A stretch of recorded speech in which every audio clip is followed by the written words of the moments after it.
Bene ragazzi, bentrovati. Continuiamo con un'altra lezione delle nostre poche lezioni di avvicinamento a Marx. Lezioni, Sofì, per favore, lezioni intermedie, lezioni di raccordo tra Hegel e Marx. Oggi parliamo di destra e sinistra hegeliana. A Sofì neanche Feuerbach piace, almeno Feuerbach. Lo so che sei una gatta anticomunista. Aia, non graffiarmi tutta la maglietta, va bene. Allora Sofì vuole andare a mangiare, la, la lasciamo, la lanciamo. Parliamo di destra e sinistra hegeliana.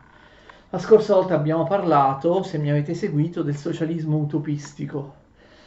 Sono tutte tradizioni, sono tutti movimenti di pensiero che confluiranno nelle dottrine di Marx, che influenzeranno Karl Marx. In particolare alcuni dei socialisti utopisti, uno di cui abbiamo trattato, Saint-Simon, fu amico personale di Marx, ma anche alcuni della cosiddetta sinistra hegeliana che vediamo oggi. Alla base di Marx, della dottrina di Marx, vi sono molte fonti, vi sono molte tradizioni, vi sono molte influenze, ma sicuramente, in particolare, Marx viene influenzato, uno, dall'economia classica, anche detta neoclassica inglese, quella di Adam Smith e soprattutto del suo discepolo David Ricardo, ma Marx conosceva molto bene tanti scrittori di economia politica, tanti filosofi liberali inglesi, per esempio anche Jeremy Bentham, le opere economiche di Bentham furono molto importanti per Marx. Di quello abbiamo parlato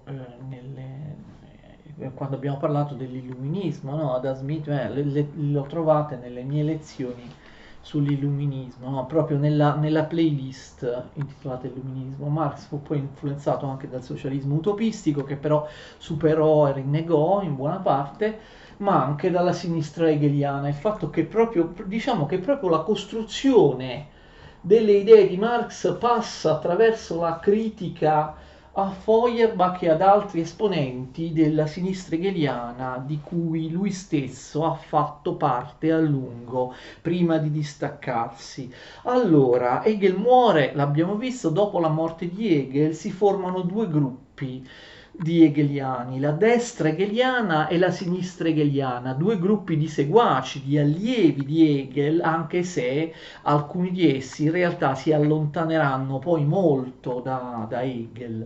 La destra hegeliana e la sinistra hegeliana, che vuol dire? Sono due gruppi che danno un'interpretazione diversa di Hegel. La destra hegeliana, diciamo che ci interessa meno, è stata un po' paragonata alla scolastica nei confronti di Aristotele. Quelli della destra hegeliana creano una sorta di scolastica hegeliana, interpretano Hegel in maniera piatta, in maniera moderata, in maniera conservatrice.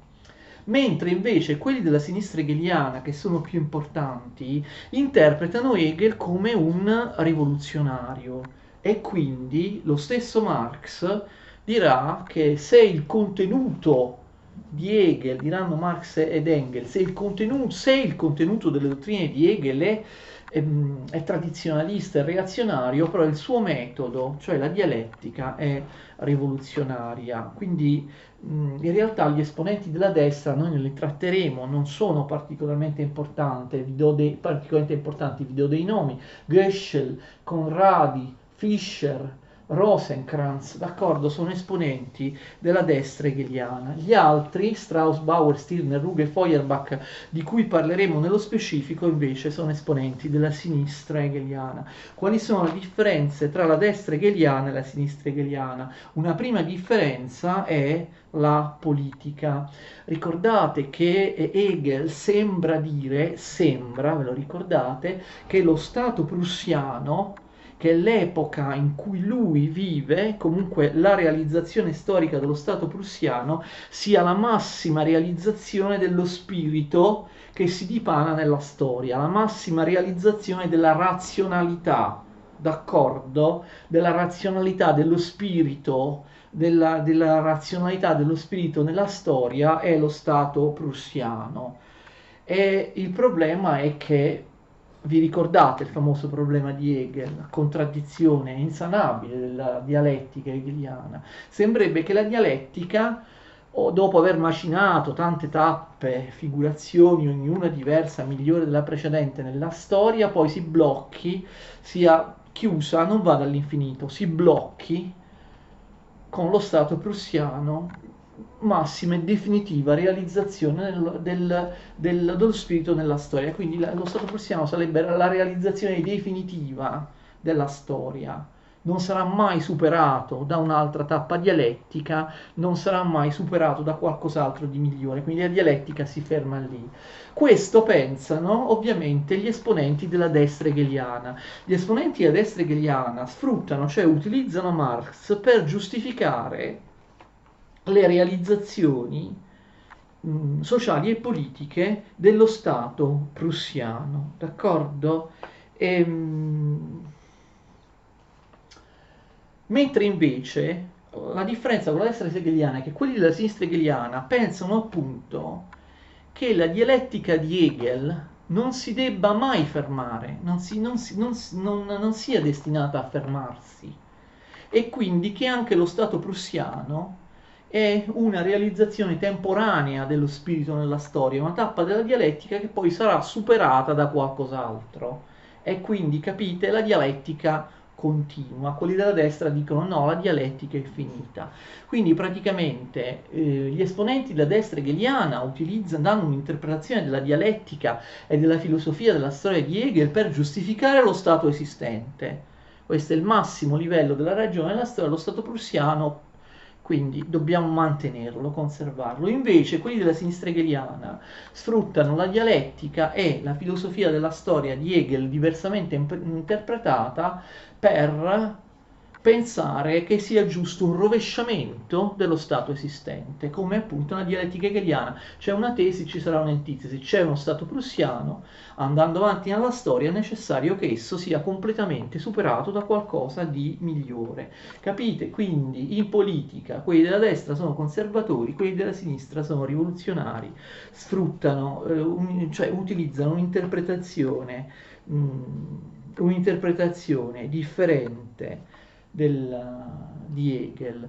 Ma in realtà la differenza fondamentale tra destra e sinistra hegeliana non è questa, cioè non è sulla politica, bensì sulla religione. Attenzione, il problema è Hegel è compatibile con la religione, è compatibile col cristianesimo. Hegel, lo sapete, utilizza tantissime metafore del cristianesimo, dice che il cristianesimo è la migliore delle religioni, individua nelle figure, nei dogmi del cristianesimo delle metafore della sua stessa filosofia. Ecco, secondo la destra hegeliana non sono soltanto delle metafore.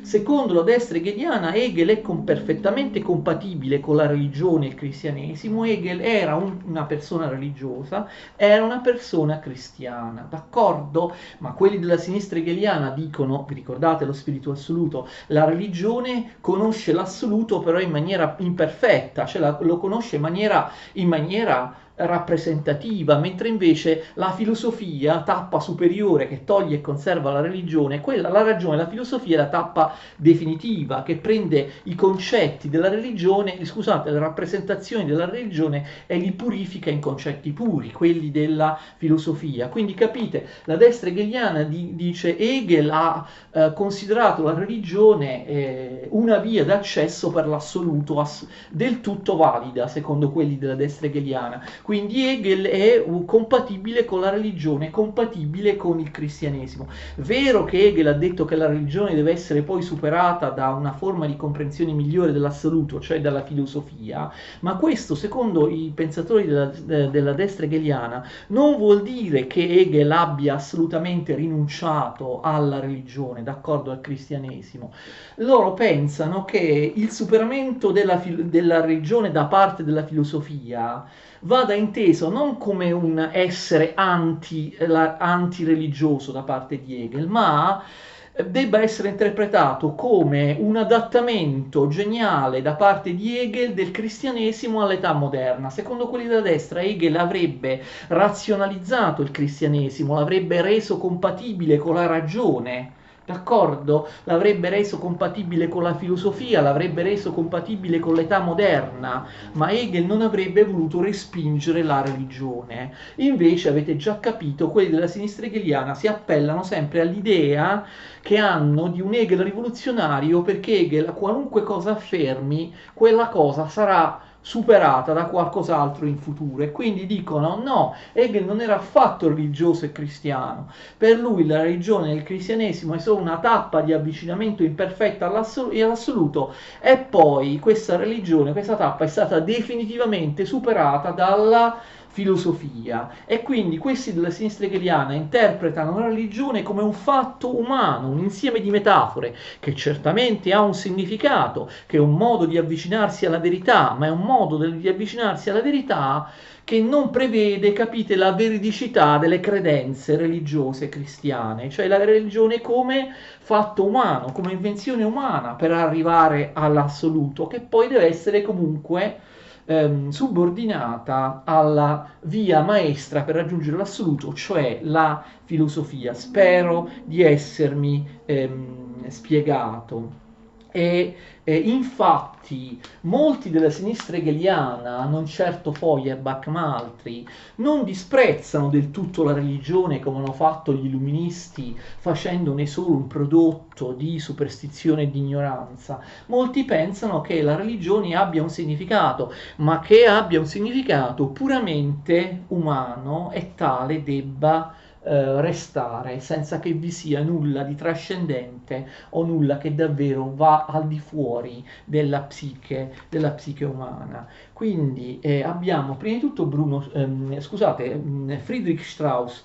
Friedrich Strauss, esponente della sinistra hegeliana, pubblica un'opera che ha un enorme successo nel 1835, si chiama Vita di Gesù. È tuttora letta, e non solo in Germania. Lui dà un'interpretazione della vita di Gesù, spogliando gli eventi del Nuovo Testamento, del Vangelo, da qualunque significato soprannaturale. Secondo Strauss la religione è un fatto umano, puramente umano, e quindi il racconto evangelico ha un'importanza, ha un significato, ma è mito. D'accordo? Il racconto evangelico è solamente mito, non è storia. Gli eventi soprannaturali che lì vengono raccontati non sono reali, d'accordo? Quindi anche Gesù è una figura mitica, bisogna separare il Gesù mitico, il Gesù evangelico, che certo ha un significato, ma è diverso, bisogna separarlo dal Gesù storico, ok? Quindi, secondo Strauss, il racconto evangelico è mito, pieno di significato, ma assolutamente non è storia. Qual è il significato, per quanto metaforico, della figura di Cristo? Romanticamente Strauss dice, ma anche hegelianamente, che il cristianesimo, la figura di Cristo, ha come significato l'unità di finito e infinito, dove ovviamente finito è l'uomo, infinito è Dio. Cristo come uomo Dio, Cristo come Dio che si incarna in un uomo, ha come significato unificare il finito, cioè l'uomo, e l'infinito, cioè Dio, d'accordo? Questo però avviene a livello puramente umano. Infatti Strauss dice che è stato un errore, una creazione comunque falsa del cristianesimo, individuare questa unità tra finito e infinito in un singolo individuo, e in un singolo individuo quale Gesù Cristo, d'accordo? Questa unità tra di finito e infinito tra uomo e Dio e divinità in realtà si realizza nell'uomo stesso, cioè nell'umanità. È sbagliato proiettarlo al di fuori in una figura appunto mitica, in una figura divina come quella di Gesù Cristo. Al posto della devozione, dell'interesse per la divinità, ci deve essere, secondo Strauss, l'interesse per l'umanità, e quindi la filosofia, non il mito, non la religione, esprime questa unità di finito e infinito in forma razionale, non in forma rappresentativa come la devozione interiore della religione, ma in forma razionale. E questo, secondo Strauss, avrebbe voluto significare anche Hegel. Quindi vedete che in Strauss inizia quello che sarà tipico di molti esponenti della sinistra hegeliana, l'idea di una religione dell'umanità che deve prendere il posto della religione divina. Poi abbiamo Bruno Bauer. Bruno Bauer se la prende duramente con la religione. Attenzione, questi personaggi della sinistra hegeliana sono un gruppo di atei, molto spesso di atei piuttosto radicali, violenti. Si tratta di uno dei movimenti all'interno della storia della filosofia più radicalmente ateo e anticristiano. Bruno Bauer scrive un'opera in cui interpreta Hegel in maniera ancora più ostile alla religione, che ha un titolo singolare, si intitola La tromba del giudizio universale contro Hegel, ateo e anticristo, d'accordo? La tromba del giudizio universale contro Hegel, ateo e anticristo, va bene. Al di là del titolo, che cosa dice Bruno Bauer? Bruno Bauer dice una cosa che poi dice anche Feuerbach: la religione per lui è egoismo, la religione per lui è un principio soggettivo. La religione, secondo Bauer, è negativa perché è la passività dell'uomo. L'uomo eleva la sua passività alla sua essenza, d'accordo? La religione rappresenta egoismo, rappresenta non un principio universale, ma un principio particolare soggettivo. La religione è la sventura del mondo. Vi sono in Bauer delle durissime critiche antropologiche proprio alla personalità dell'uomo religioso. L'uomo religioso, secondo Bauer, il devoto è chi non trova nulla di buono in questo mondo. Chi è il credente? Il credente è l'egoista. Il credente si occupa solo della salvezza della sua anima miserabile. Il credente non ha interessi, il credente lascia perdere lo Stato, la storia, l'umanità, l'interesse nei confronti degli altri. Forse è un po' esagerato quello che dice Bauer, ma Bauer dice magari in passato sì, ma adesso il credente non è più in linea con la società moderna. Il credente non può più produrre arte, non può più produrre storia, non produce umanità, d'accordo, all'interno della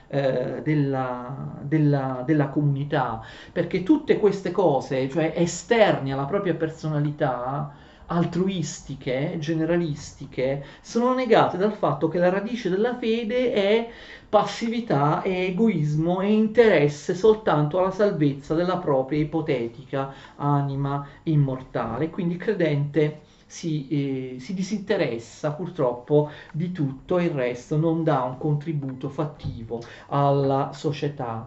Anche Bauer, come altri come Feuerbach, dice che in realtà Dio corrisponde all'uomo stesso, cioè l'uomo è Dio, d'accordo? Dio non è altro che la rappresentazione dell'uomo posta fuori di sé, quindi l'uomo dovrebbe tornare a interessarsi dell'umanità riguardo se stesso e riguardo gli altri appartenenti della specie umana e non trasferire questa sua umanità all'esterno, facendone un Dio che in realtà non è reale, d'accordo? Quindi in realtà dirà la stessa cosa di Feuerbach.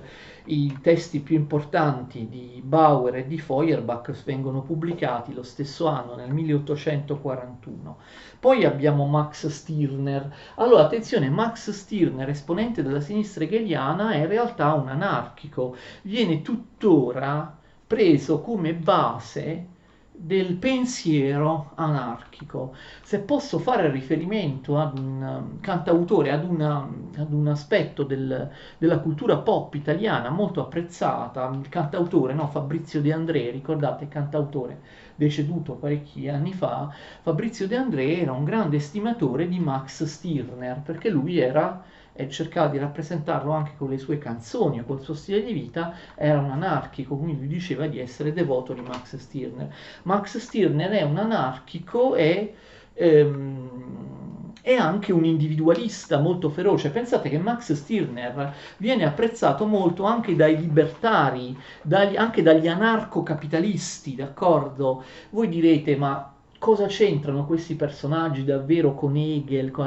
In realtà avete ragione, cioè molti di questi personaggi sono convenzionalmente legati a Hegel perché vengono dopo Hegel, perché iniziano a esistere come discepoli di Hegel. Però molti di loro, compreso Stirner, non parliamo poi di Feuerbach, in realtà si allontaneranno da Hegel man mano che passa il tempo, dal primo andando verso quelli un po' più recenti, quelli successivi. Noi abbiamo una sempre maggiore critica nei confronti di Hegel, quindi a volte vengono chiamati pensatori della sinistra hegeliana convenzionalmente, perché vengono dopo Hegel, perché in qualche modo all'inizio si attaccano a Hegel, d'accordo? Però non bisogna esagerare nel loro con il loro reale hegelismo. Max Stirner scrive un libro che si chiama L'unico, L apostrofo unico. L'unico è la sua proprietà.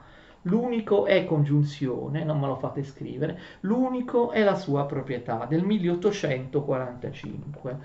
Stirner è un ateo e dice che bisogna essere atei, secondo lui anche Hegel lo era, dice che bisogna però essere atei fino in fondo. Per essere atei fino in fondo, secondo Stirner, non bisogna rifiutare solo la religione, bisogna rifiutare anche tutto il resto, cioè anche tutti gli altri sistemi, le ideologie, le appartenenze di partito, qualunque altro pensiero collettivo, d'accordo, o istituzione collettiva, non solo la religione in sé per sé, perché Stirner sostiene che tantissimi altri movimenti, istituzioni, ideologie non sono altro che religioni mascherate e presentano gli stessi difetti, gli stessi problemi, gli stessi inconvenienti della religione. Quindi essere atei davvero significa non negare soltanto Dio, ma anche l'umanità e tutte le associazioni che nascono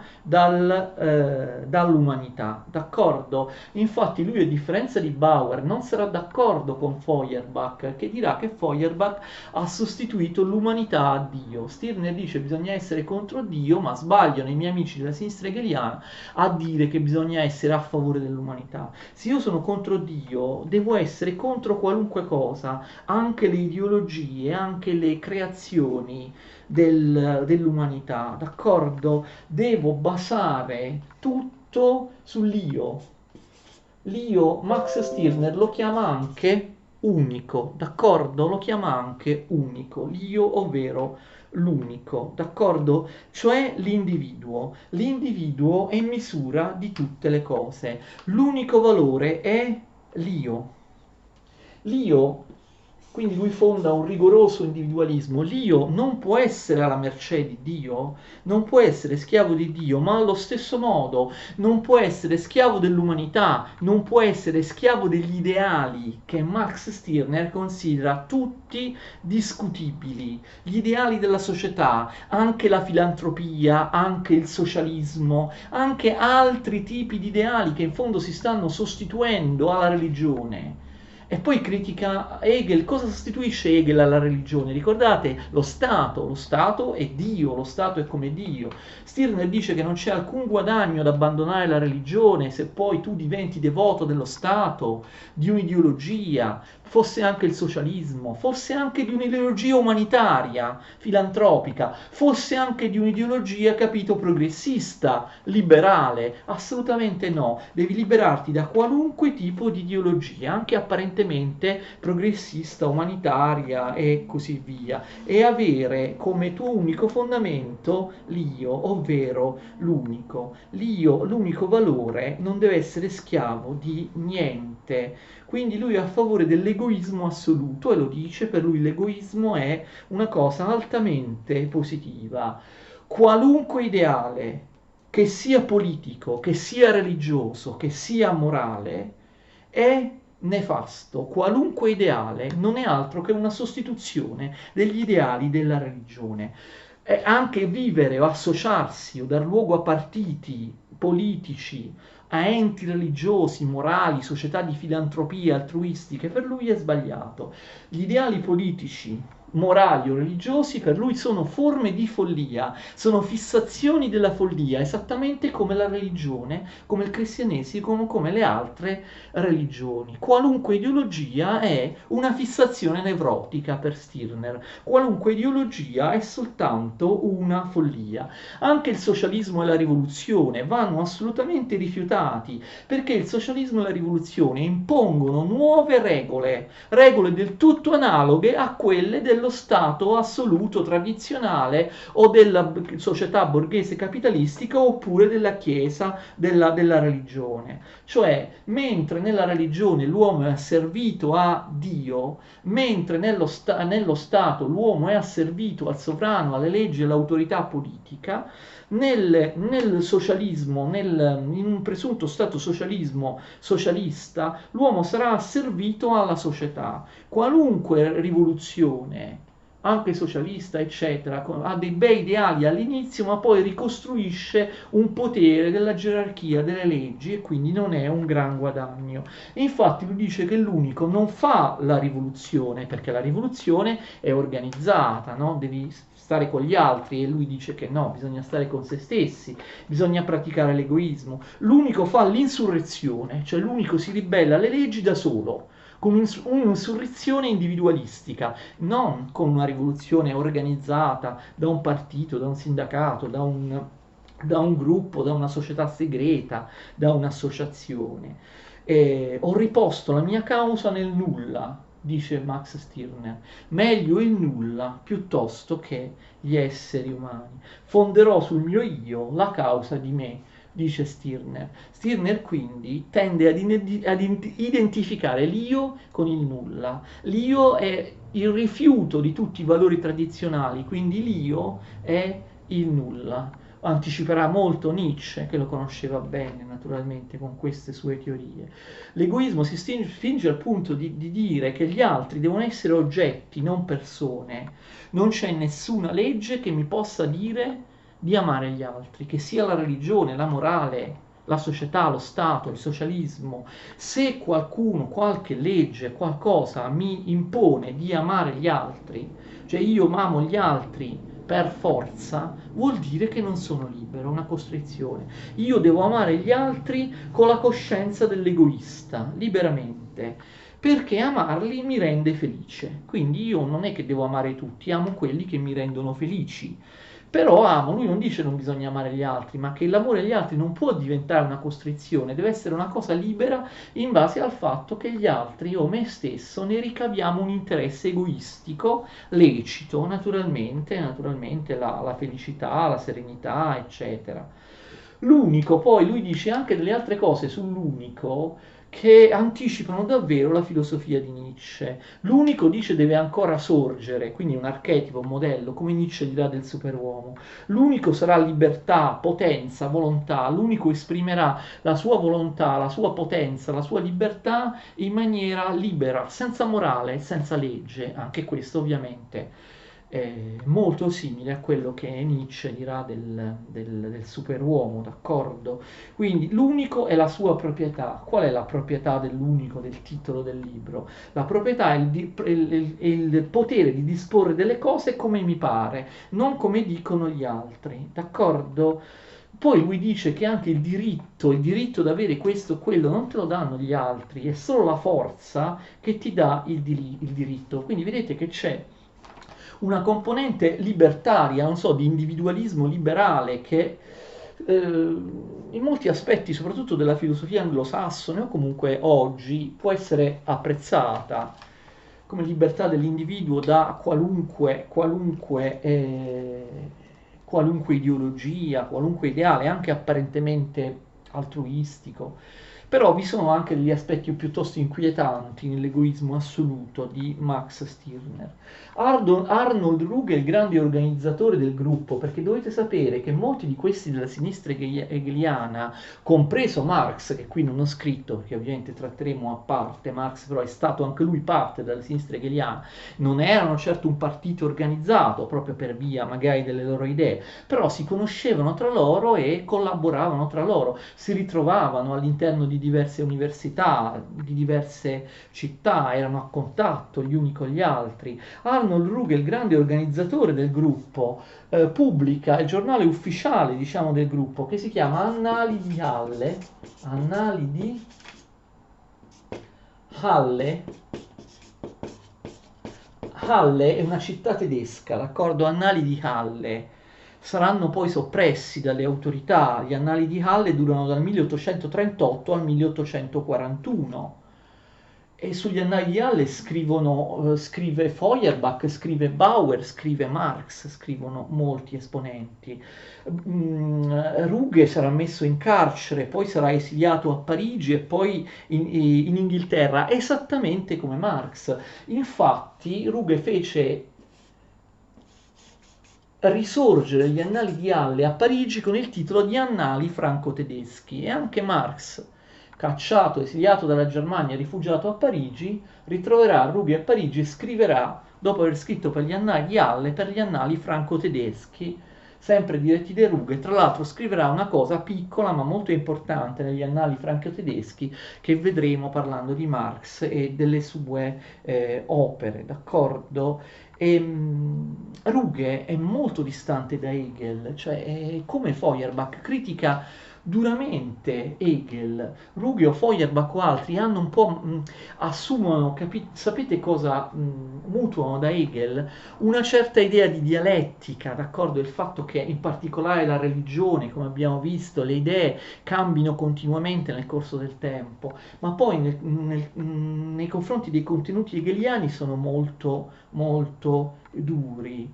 E Ruge se la prende con la negazione da parte di Hegel della libertà umana, con l'idea che la storia sia mossa come tutto deterministicamente, d'accordo, da uno spirito sovraindividuale, da una ragione insita nella storia, senza che gli individui possano fare niente.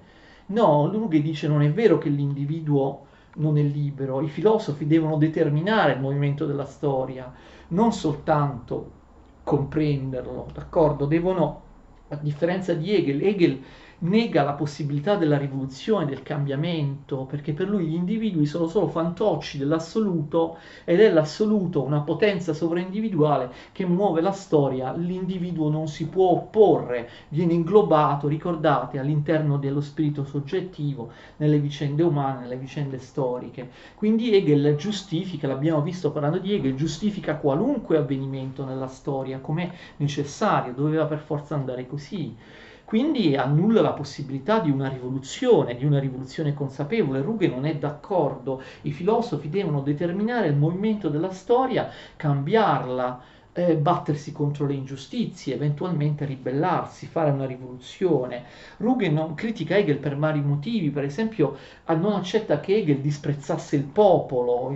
Hegel diceva che il popolo era ignorante, incapace, eccetera, che lo spirito, il pensiero del soggetto fosse il pensiero del filosofo, come se tutta la realtà fosse racchiusa dal pensiero del filosofo. Secondo Ruge questo è assurdo ed è classista, bisogna invece pensare anche al pensiero del popolo.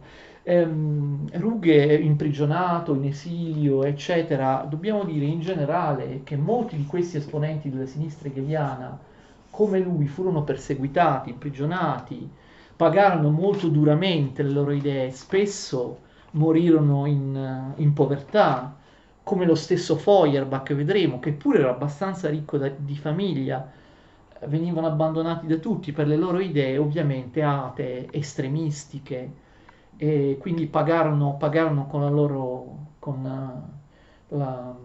pagarono proprio con la loro persona, mentre Hegel era riverito e privilegiato professore universitario a Berlino. Questi che invece, a differenza di Hegel, andavano contro il potere religioso e politico, furono destinati spesso ad essere perseguitati, ad essere ostracizzati da tutti, anche a vedere fallire le loro velleità di una carriera universitaria. Feuerbach scrive molte opere giovanili, tra volte ingiustamente poco lette, sottovalutate. L'opera giovanile di Feuerbach su Pierre Bayle, che esalta l'illuminista Pierre Bayle, è un'opera interessantissima, illuministica al 100%, di critica ai miracoli, di critica alla fenomenologia religiosa, al fanatismo religioso. Feuerbach viene di solito conosciuto per la sua famosa teoria che adesso vedremo. Anche noi non possiamo parlare lungamente di Feuerbach, parliamo anche noi della sua famosa teoria dell'identificazione tra religione e antropologia, dell'identificazione tra teologia e antropologia, ma Feuerbach dice molto altro. Feuerbach è davvero, da un certo punto di vista, un illuminista forse fuori tempo, un illuminista ottocentesco, ma un illuminista, un epigono degli illuministi, che ragionano alla stessa maniera, non perché uno vive nel Novecento non può essere un illuminista, attenzione. Feuerbach influenzò moltissimo anche Freud, l'ateismo di Feuerbach e la sua visione di Dio, la sua visione che ha appunto una radice psicologica, la credenza in Dio influenzò anche Freud. Feuerbach poteva avere una carriera universitaria promettente che gli fu stroncata dalla pubblicazione di un'opera che si chiama Pensieri sulla morte e l'immortalità. L'immortalità dell'anima viene negata da Feuerbach, viene negata da Feuerbach per l'anima singolare, l'immortalità viene riconosciuta solo all'intera umanità.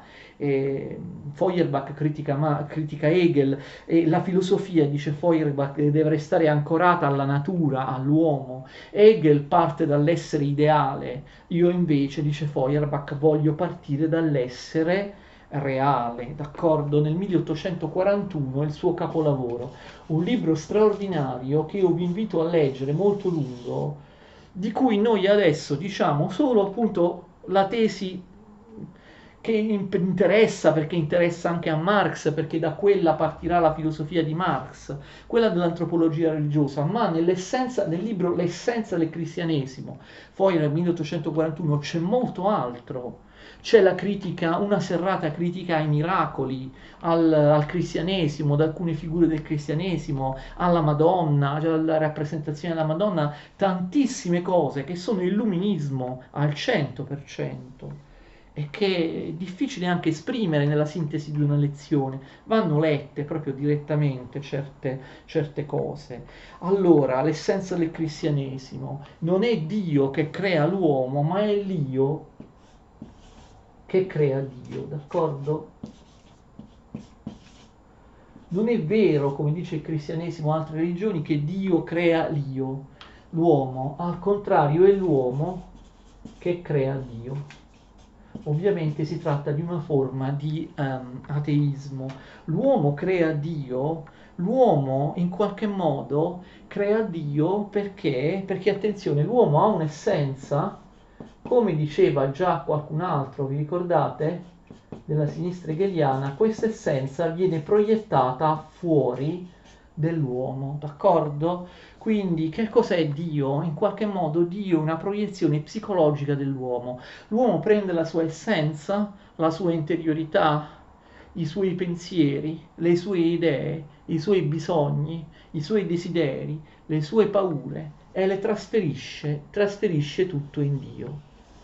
Quindi attenzione, non solo Dio è una creazione psicologica dell'uomo, questo l'avevano detto in tanti, anche gli illuministi, ma la novità di Feuerbach è che questo, dice Feuerbach, ci dà la possibilità di un'antropologia, ci dà la possibilità di creare una antropologia, perché se è vero che l'essenza di Dio non è altro che l'essenza dell'uomo, che viene presa, viene alienata, la parola alienazione diventerà poi importantissima in Marx la prende da Feuerbach. Se io invento Dio prendendo la mia essenza, i miei bisogni, i miei desideri, il mio io, e fittiziamente lo trasferisco, capite? Alieno, prendo la mia personalità, la mia essenza di uomo, la alieno, la trasferisco fuori di me, la ipostatizzo, la trasformo in una sostanza che in realtà non esiste, cioè Dio. Questo può farci nascere una antropologia, un'interpretazione antropologica, cioè se l'uomo proietta in Dio la coscienza che l'uomo ha di sé, prende questa coscienza, la trasferisce fittiziamente all'esterno e la prende in considerazione inventandosi un Dio immaginario, vuol dire che per capire le aspirazioni, i desideri degli uomini, bisogna vedere che considerazioni hanno di Dio. Cioè praticamente dimmi ciò che credi, dimmi in quale Dio credi, dimmi quali sono le caratteristiche del tuo Dio e tu mi dirai ciò che sei tu all'interno, d'accordo? Cioè, spero di essermi spiegato. Se Dio non è altro che una proiezione immaginaria della psicologia dell'uomo, dell'essenza dell'uomo, l'uomo trasferisce in Dio per illudersi di vederli realizzati, i suoi desideri, i suoi bisogni, la sua essenza che viene alienata, io, capite? Cioè, se Dio è la proiezione psicologica dell'uomo, io posso capire che cos'è l'uomo, d'accordo? L'uomo crea Dio a sua immagine e somiglianza, significa che ogni credenza religiosa è diversa per ogni uomo. Non è vero che Dio la religione è la stessa per tutti gli uomini, capite? Prendete 100 persone, anche aderenti alla stessa religione, alla stessa tipologia di religione cattolica o protestante, ognuna di queste 100 persone, dice Feuerbach, e spero di spiegarmi, crede in un Dio diverso, perché ognuno ha una personalità, una psicologia, un'essenza, un insieme di desideri, frustrazioni, bisogni differenti dall'altro e quindi tu fai parlare ognuno del suo Dio, fagli dire che cos'è per lui Dio, quali sono le sue qualità, i suoi attributi di Dio, come agisce, quali sono le sue caratteristiche e tu capirai l'intimità di quell'uomo, d'accordo? Lui ti svelerà l'intimo, ti svelerà la sua psicologia. L'uomo, perché Dio non è altro che la psiche dell'uomo, l'essenza dell'uomo proiettata illusoriamente, alienata al di fuori di ciascun essere umano. Quando l'uomo prega Dio, dice Feuerbach, prega se stesso. Perché ha bisogno di pregare Dio? Non può pregare direttamente se stesso sapendo di essere se stesso? No, perché l'uomo è sventurato, l'uomo capisce la sua incapacità, i suoi limiti, è frustrato, d'accordo? E quindi se dovesse chiedere qualcosa a se stesso, si sentirebbe frustrato, cioè saprebbe in partenza che quella cosa se stesso, da me stesso non me la posso dare, capite? Invece se io prego me stesso, trasformando illusoriamente me stesso in Dio, non so se mi spiego, io mi illudo che quella preghiera possa essere esaudita, ma io pregando Dio non prego altro che me stesso, una proiezione del tutto fedele di me stesso, d'accordo? Io proietto i miei desideri, i miei bisogni, le mie caratteristiche fuori di me. Ognuno crea il suo Dio a sua immagine e somiglianza, quindi ognuno, svelando qual è il suo Dio, parlandoti delle sue credenze religiose, ti rivela il suo intimo, la sua essenza, come lui è fatto. Non ti dirà niente su Dio che in realtà non esiste, e Dio è una fittizia proiezione dell'uomo, ma ti dirà tantissimo sull'uomo stesso, su se stesso, perché Dio non è altro che una proiezione di se stessi, d'accordo? L'uomo perché si estranea in Dio? E su questo Marx non sarà d'accordo. L'uomo si estranea in Dio per via della sua natura umana che immutabilmente, attenzione, in tutti i luoghi, in tutti i tempi, in tutte le condizioni economiche, su questo Marx non sarà d'accordo, l'uomo non riesce a raggiungere i suoi bisogni, è frustrato, soffre e quindi ha un cuore oppresso, dice Feuerbach, per alleviare il suo cuore oppresso, per placare le sue sofferenze, per illudersi che i suoi desideri, i suoi bisogni siano realizzati, l'uomo si estranea in Dio, si rivolge a Dio. Attenzione, cioè la differenza fondamentale, lo vedremo parlando di Marx, tra Marx e Feuerbach, è che Feuerbach sì, ci dice ottimamente che Dio è una creazione dell'uomo, è antropologia umana proiettata al di fuori dell'uomo. Però secondo Marx, Feuerbach non ci dice con precisione qual è l'origine di questa alienazione, perché l'uomo sente il bisogno di prendere la sua essenza e di proiettarla all'esterno facendone un Dio immaginario. Marx dirà che questo dipende dalle condizioni economiche, attenzione, cioè che la radice della creazione di Dio e della religione sta esclusivamente nella situazione economica, quindi una volta sanata, in qualche modo una volta cambiata la situazione economica, l'assetto, l'organizzazione economica della società, non ci sarà più bisogno di Dio, cioè la religione scomparirà automaticamente, d'accordo? Lo vedremo. Per Marx la religione è un bisogno sovrastrutturale, esiste erroneamente perché il bisogno strutturale, quello dell'economia, è rovesciato anch'esso, non viene soddisfatto. Feuerbach non pensa questo, cioè non ha la base economicistica di Marx, pensa che genericamente la natura umana, sia del ricco sia del povero, sia del capitalista sia del proletario, ehm, subisce sempre uno scacco, subisce sempre delle sofferenze, dei desideri che non riesce a soddisfare, un'oppressione interiore, e quindi così per una natura umana, capito? Per una natura umana comunque generica e che riguarda più o meno tutti gli uomini, per un motivo, come dire, psicologico, ideale, l'uomo crea Dio. Invece Marx dirà no, l'uomo crea Dio per delle motivazioni economiche che non sono generali, ma che sono particolari, d'accordo? Che dipendono da un certo assetto, da un certo insieme dei meccanismi di produzione, dall'assetto economico.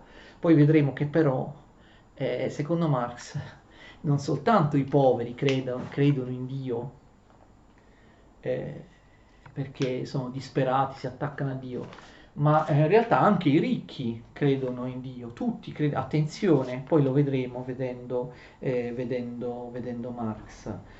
Comunque, spero di avervi spiegato, per sommi capi non possiamo approfondire di più, potete trovare forse meglio illustrata, in maniera più articolata, questa famosa teoria di Feuerbach sul libro di testo. La conclusione di Feuerbach è la stessa di molti esponenti della sinistra hegeliana che abbiamo visto prima.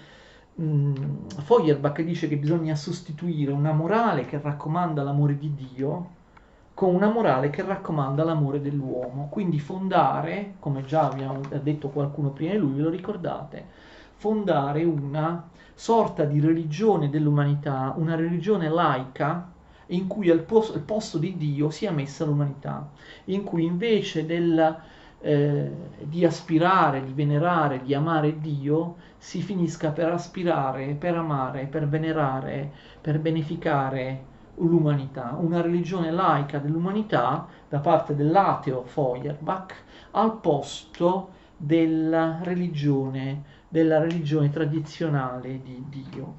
Qui abbiamo terminato la trattazione di destra e sinistra hegeliana. Spero che anche questa lezione, che come al solito, come la precedente e come altre, è venuta fuori troppo lunga, più lunga di quanto io pensassi, vi abbia soddisfatto. Spero di essere stato chiaro, spero che si sia capito quello che ho detto, e quindi dalla prossima lezione, avendo esaurito in sole 2 lezioni gli argomenti di raccordo, ciò che possiamo dire troviamo in mezzo tra Hegel e Marx, gli argomenti di raccordo tra Hegel e Marx, ovvero il socialismo francese utopistico nella lezione scorsa, la sinistra hegeliana e soprattutto Feuerbach in questa lezione. Dalla prossima lezione finalmente iniziamo a parlare di Karl Marx a partire dalla vita e dalle opere. Grazie, alla prossima, continuate a seguirmi.